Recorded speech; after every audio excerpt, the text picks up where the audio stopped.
Florida. It's a state so laid back that their elections are still going on.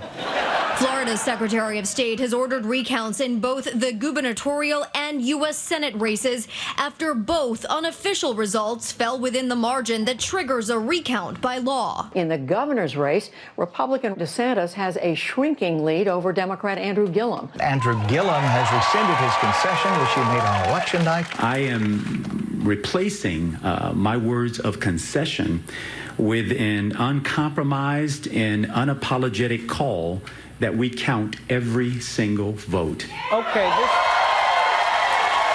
this is just ridiculous. Like, what is it with Florida and their elections? Both the governor's race and the Senate races have to be recounted. And if the recount can't find a winner, then of course under American law, the Russians decide the winner. That's how it works. And now, because more votes are coming in, Andrew Gillum has done the right thing. But you have to admit, unconceding is a pretty strange idea, right?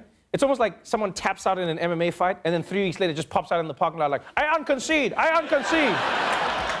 If anything, Gillum has inspired me, because I would like to unbreak up with my high school girlfriend. I still think about you, Sandra. Andrew Gillum says we can make it work. By the way, wherever she is right now, I bet Hillary's like, can anyone unconcede? Moving on. Former First Lady Michelle Obama is back in the news. And she's promoting her new book. And in interviews, she's throwing more shade than an Amazon rainforest.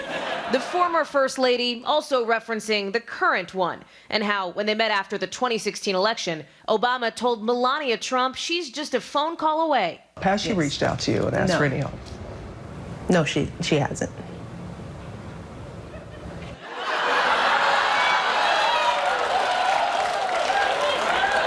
You saw that look, right? Yeah, she went instantly from First Lady to First Meme, just like that. That was dope. But let's be honest here, like, did Michelle really think that Melania would call her for advice? Like, what advice is she gonna give her other than run? She's not a divorce attorney. In other news, ballet, and this is good news. Ballet is something that was invented several hundred years ago by dancers who didn't want to disturb the downstairs neighbors. And recently, it got even more considerate. Nearly 200 years after the invention of point ballet shoes, one of the world's oldest dance shoe manufacturers is becoming more diverse.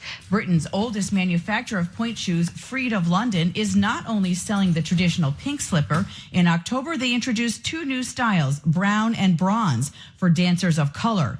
Until this point, dancers had to use makeup or even paint to match their skin tone. Not knocking tradition and everything like that, but times are changing, and we need to see people who look like us. And in doing that, we need brown tights, brown shoes.